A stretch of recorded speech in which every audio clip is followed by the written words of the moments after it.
Sepak bola kembali berduka, banyak nyawa yang berjatuhan. Dukanya hilang, namanya kembali terlupakan. Hashtagnya tenggelam, supporter kembali bersorak.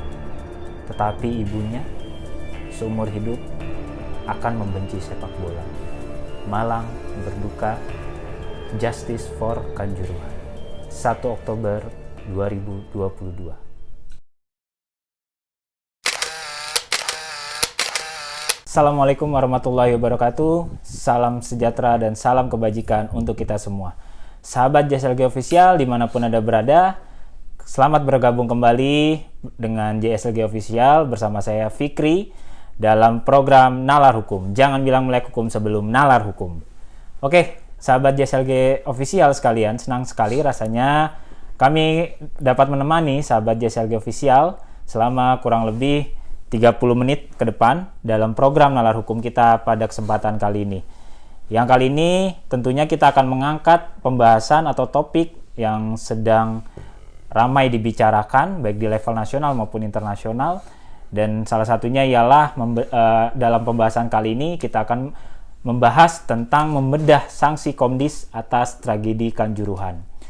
Dan sahabat JSLG Official, kita kali ini sudah kedatangan tamu spesial, yaitu dari salah satu anggota Komdis PSSI, yaitu Bapak Dr. Umar Husin, SHMH. Selamat siang Pak Dr. Umar. Siang, Assalamualaikum.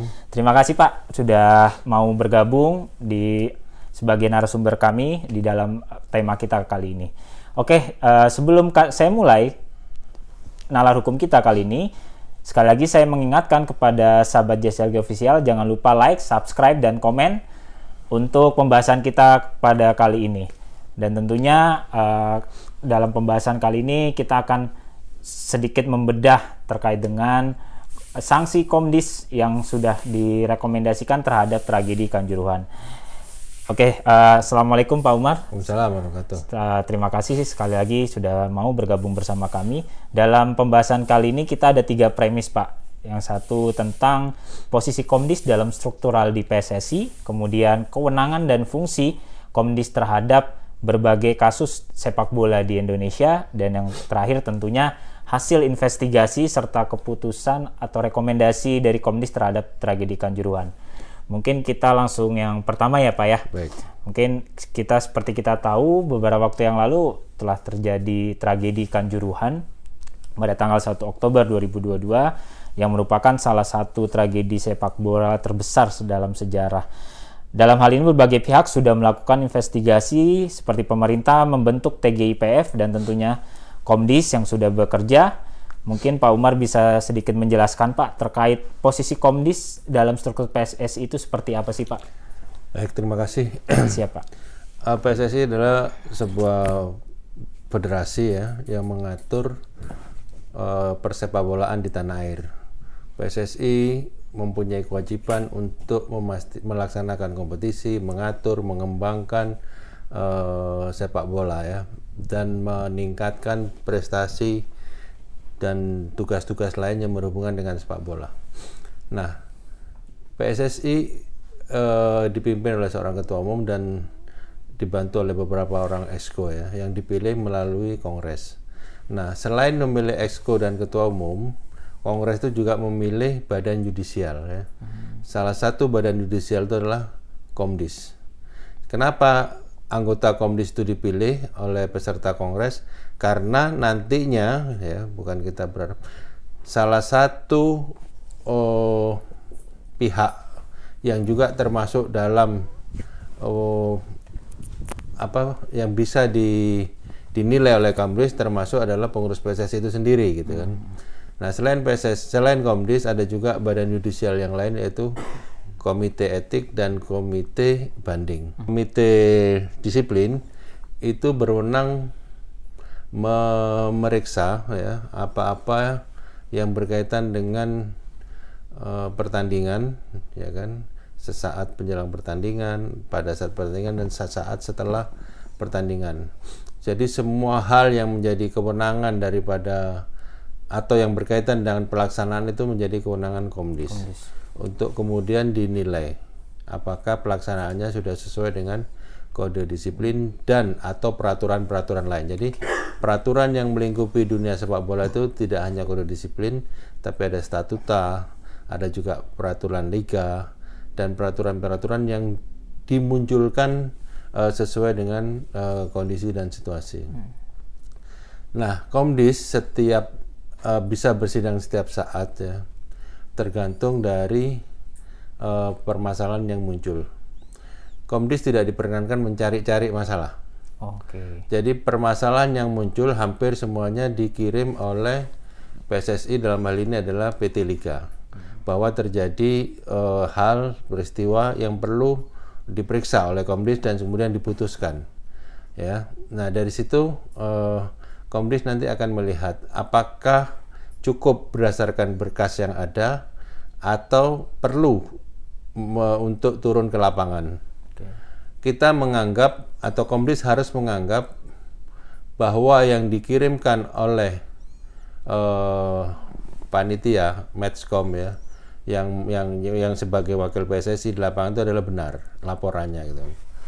Laporannya benar, sehingga kalau memang tidak ada masalah maka tidak perlu dibahas dan tidak perlu diberikan sanksi. Tapi hampir setiap minggu itu ada ya, dari yang ringan sampai yang berat. Nah, berkas-berkas itu kemudian kita bahas di dalam sidang Komdis. Kalau misalkan diperlukan, kita juga akan mencari dokumen pendukung, misalkan foto, video, terutama video sekarang ya. Oleh karena itu, dan video kadang-kadang menipu juga ya. Kalau angle-nya beda, kemudian penampakannya juga beda. Maka disarankan selain video yang dibuat oleh panitia, disarankan klub itu punya video tersendiri seandainya nanti ada keputusan yang menyangkut klub itu yang kemudian ternyata video klub itu menguntungkan klub. Nah, itu yang mulai disarankan untuk itu. Cuman mungkin belum semua klub melakukan itu ya, karena kondisinya berbeda. Nah, putusan Komdis itu kalau pada batas tertentu bisa dimohonkan banding, pada batas tertentu yang ringan tidak bisa dimohonkan banding. Nah, putusan Komdis ini mengikat dalam perspektif hukum olahraga. Ya, misalnya begini. Sama juga dengan olahraga yang lain. Misalkan kalau dari segi hukum positif, tinju itu tentu dilarang gitu. Yeah. Tapi karena ada regulasi olahraga memungkinkan orang pukul-pukulan diperkenankan gitu. Kemudian ada pelanggaran di lapangan dan lain sebagainya juga dalam koridor hukum olahraga. Nah, sanksi-sanksi yang dimiliki yang dimungkinkan untuk dijatuhkan oleh Komdis itu macam-macam ya. Mulai yang ringan, menengah dan berat. Yang ringan itu adalah teguran. Biasanya kejahatannya ringan dan baru pertama misalkan yang ringan itu protes berlebihan. Yeah. Protes berlebihan baik dilakukan oleh pemain atau oleh wasit, pelatih, dan itu biasanya muncul spontan nggak puas. Yang penting tidak lebih dari itu. Kemudian yang agak berat adalah denda. Denda dengan nominal tertentu tergantung daripada kesalahan yang dilakukan. Yang paling sering adalah pelemparan berupa air mineral. Atau kadang-kadang ini smoke bomb atau flare. Ya. Nah, itu juga menguras uang daripada kas daripada klub. Yeah. Walaupun yang melakukan supporter, yang bayar klub gitu. Nah, kemudian ada denda-denda lain yang berat, mulai larangan bermain, pengurangan nilai, pengeluaran dari klasmen, kemudian dilarang menyelenggarakan pertandingan sebagai tuan rumah, atau penutupan stadion baik separuh, sebagian atau seluruhnya, dan macam-macam ya. Nah, banyak klub yang kemudian juga mengalami perubahan setelah mengalami sanksi. Dia kemudian mengedukasi supporternya karena tindakan 1-2 orang supporter merugikan banyak orang gitu ya, baik dari segi finansial maupun dari segi pencitraan gitu. Makanya kita berharap pemain-pemain yang sudah mempunyai reputasi nasional atau anggota timnas atau bahkan terutama pemain yang dari luar, kita harapkan memberi contoh kepada pemain lokal gitu. Bukan malah melakukan tindakan-tindakan yang tidak sportif yang kemudian malah nanti menjadi contoh yang tidak baik. Nah, kita ada banyak klub bahkan person yang kami ingat berubah setelah mendapatkan sanksi. Itu. Misalkan dia tidak boleh bermain, tidak boleh ini, itu orang tidak memperhatikan, tapi kita mempunyai data untuk itu. Oh, pada kompetisi yang lalu dia begini, kompetisi ini sudah berubah. Mungkin juga sanksi-sanksi pribadi itu mungkin akan menjadi cermin bagi dia, sehingga dia mungkin menjadi malu kepada, terutama malu itu kepada keluarga. Itu akan membuat dia berubah menjadi baik.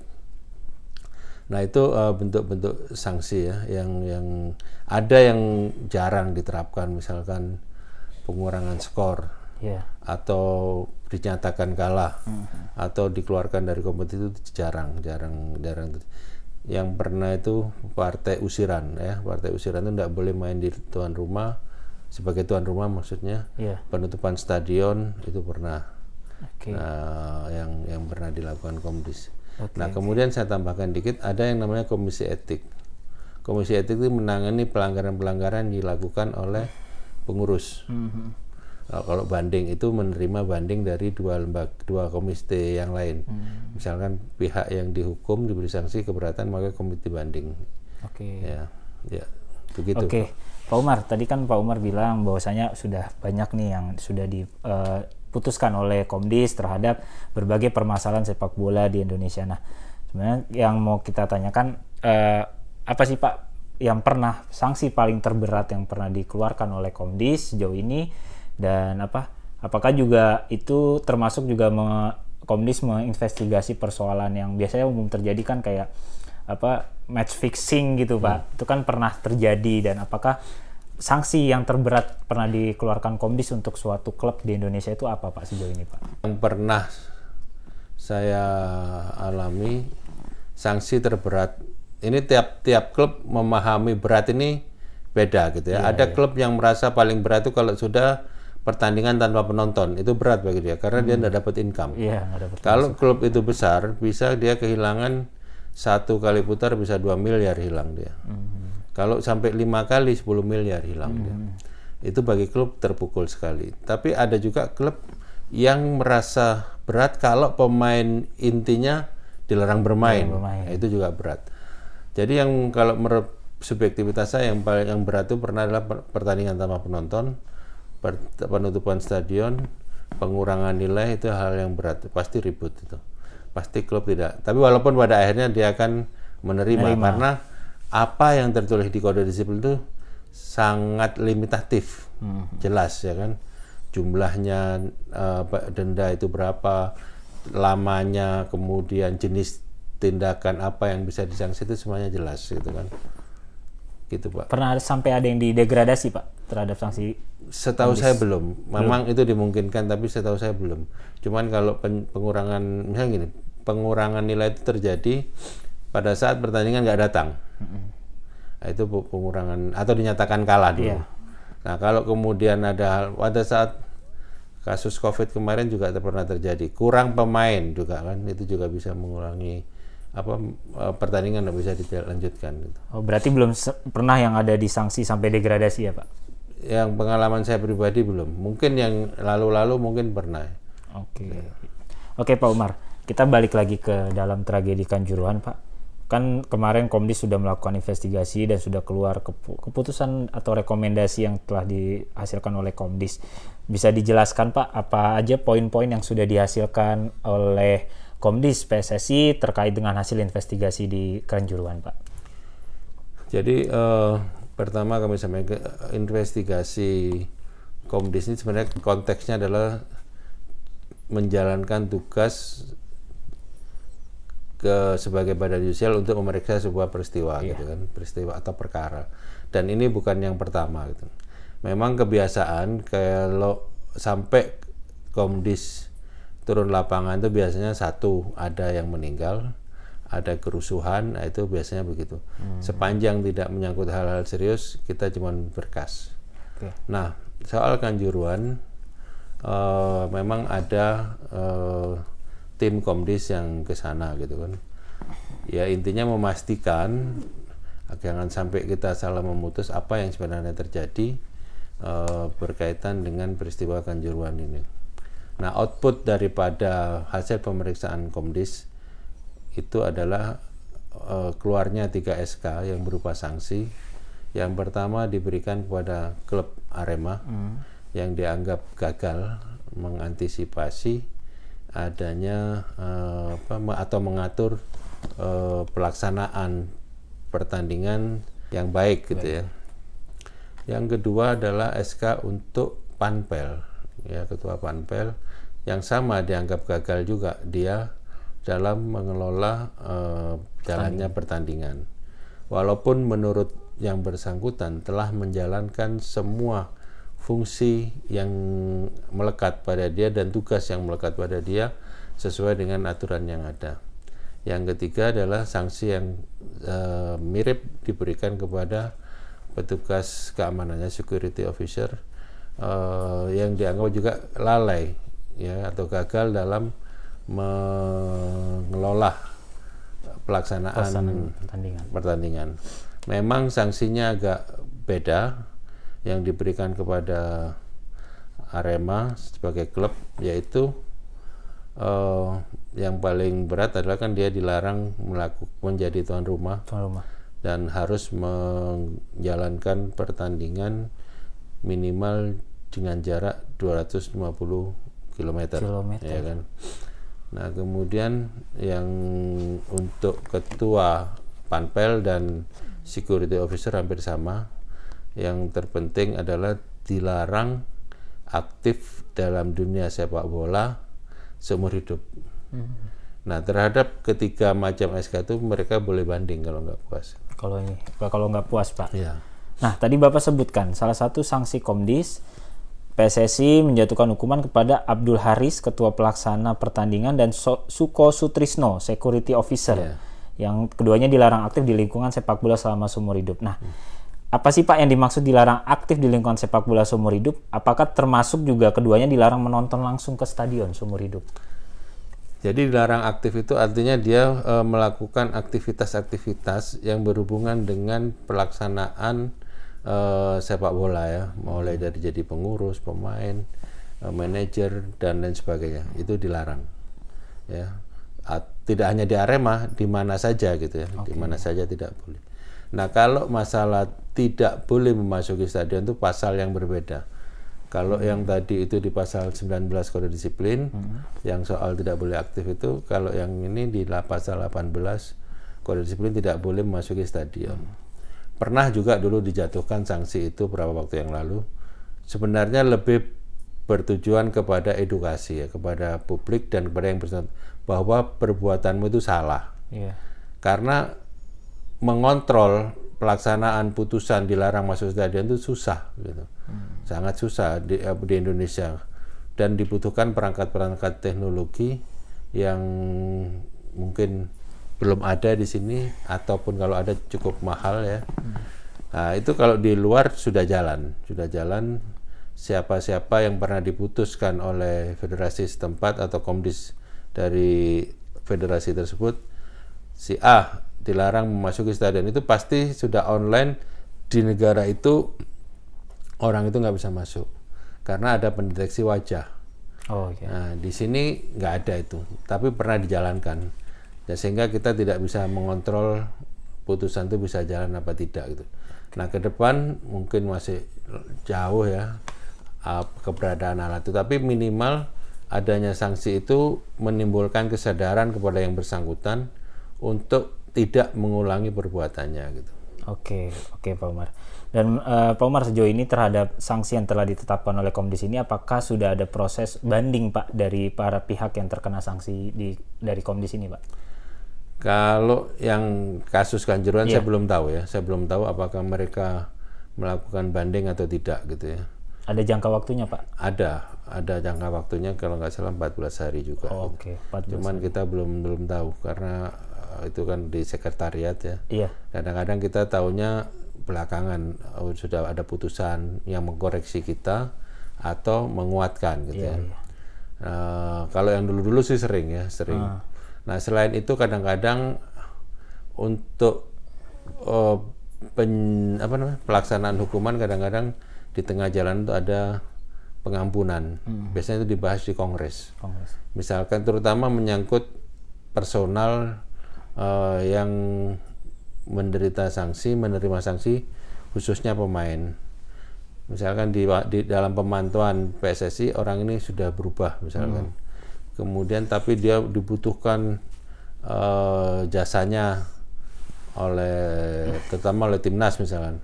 Maka dimungkinkan untuk mendapatkan pengampunan. Nanti itu sudah di luar proses yang normal ya, proses judicial. Nah, pengampunan ini bisa yang pasti di Kongres ya, Kongres dengan pertimbangan-pertimbangan tertentu yang bersangkutan memohon. Nah, kalau misalkan alasannya masuk akal maka bisa dikabulkan gitu. Oke. Pak Umar, mungkin terakhir Pak, apa harapan Bapak sebagai salah satu anggota Komdis terhadap sepak bola Indonesia ke depan, dan juga tentunya untuk jangan sampai tragedi Kanjuruhan ini terulang kembali. Dan satu hal lagi Pak, terkait dengan kedatangan Presiden FIFA, Presiden FIFA ya? Presiden FIFA yang telah berkunjung ke Indonesia, apa harapan dari Bapak selaku anggota Komdis Pak terhadap sepak bola Indonesia ke depan?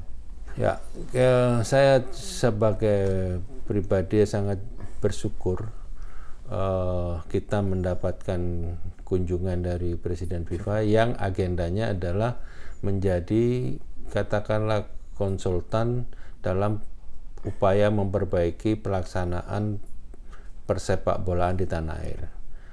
Yang saya dengar beberapa poin yang menjadi isu penting ya, isu untuk dilaksanakan adalah pertama tentang standarisasi stadion. Yang kedua adalah bagaimana mengelola kompetisi yang baik, ya kan. Yang ketiga adalah bagaimana melatih steward ya. Steward ini akan dilatih oleh FIFA. Kan selama ini kita banyak steward tapi alami kan, lebih mengutamakan ketokohan yang bersangkutan gitu. Teknik-teknik pengendalian massa dan lain sebagainya kan belum didapat gitu. Yang keempat penyuluhan kepada supporter. Yang kelima nanti baru hal-hal lain yang berkaitan dengan itu, mungkin juga masalah penyesuaian aturan-aturan FIFA dengan aturan-aturan yang ada di dalam negeri gitu ya, terutama menyangkut setelah ada kasus gas air mata ini ya, itu mungkin yang akan disesuaikan nanti. Oke. Nah, harapan saya terutama ya, dari kasus Kanjuruhan ini hendaknya semua pihak bisa belajar dan mengambil hikmah ya, apa-apa yang kira-kira harus diperbaiki berdasarkan peristiwa itu, karena terlalu mahal peristiwa Kanjuruhan ini kalau kita tidak menjadikannya sebagai pelajaran gitu kan, baik dari sisi penyelenggara, dari sisi supporter, dari segi perangkat pertandingan dan lain sebagainya, bagaimana supaya bisa lebih baik. Karena kalau nanti itu pertandingan kita sudah lebih baik, yang untung kita juga gitu. Kita yang menontonnya enak, pemainnya enak, bahkan nanti akan menjadi barometer sepak bola dunia gitu kan. Dan mungkin juga akan berimplikasi kepada sponsor ya, dan hal-hal lain yang mendukung. Dan saya yakin kalau ini selesai, industri sepak bola kita akan semakin meningkat. Tapi kalau sisi keamanan terutama ya tidak selesai, susah. Nggak usah ngomong sepak bola, Anda naik angkot kalau nggak aman juga malas gitu. Anda mau keluar rumah juga malas dan lain sebagainya. Nah, kira-kira itu harapannya, dan semoga dengan adanya kunjungan Presiden FIFA ini banyak hal yang bisa didapat dari sisi pengetahuan, dari sisi bagaimana mengelola sepak bola yang baik dan profesional bisa diserap semaksimal mungkin oleh insan bola di Indonesia. Demikian. Oke, terima kasih Pak Umar atas penjabaran dan penjelasan yang telah dijelaskan kepada sahabat Just Liga Official. Sahabat Just Liga Official, terima kasih yang sudah menonton sampai akhir terhadap program Nalar Hukum kita kali ini yang membahas tentang membedah sanksi Komdis Disiplin terhadap tragedi Kanjuruhan. Dan sebelumnya jangan lupa kami mengingatkan untuk like, subscribe, dan komen terhadap pembahasan kita pada kali ini. Dan sebelum saya tutup pada kali ini, kami segenap pengurus atau pengelola YouTube Just Liga Official kembali mengucapkan turut berduka cita atas tragedi yang terjadi di Stadion Kanjuruhan Malang. Dan ada beberapa hal yang salah satunya ialah salah satu quotes yang paling mengena ialah tidak ada pertandingan sepak bola yang sebanding dengan nyawa. Itulah yang harus kita perhatikan, dan mudah-mudahan ke depan sepak bola Indonesia semakin lebih baik dan tidak ada tragedi yang kembali terjadi seperti yang di Stadion Kanjuruhan. Oke sahabat Just Liga Official, sekian pembahasan kita pada kali ini. Kurang lebihnya kami mengucapkan mohon maaf. Wassalamualaikum warahmatullahi wabarakatuh. Waalaikumsalam. Jangan bilang melek hukum sebelum nalar hukum.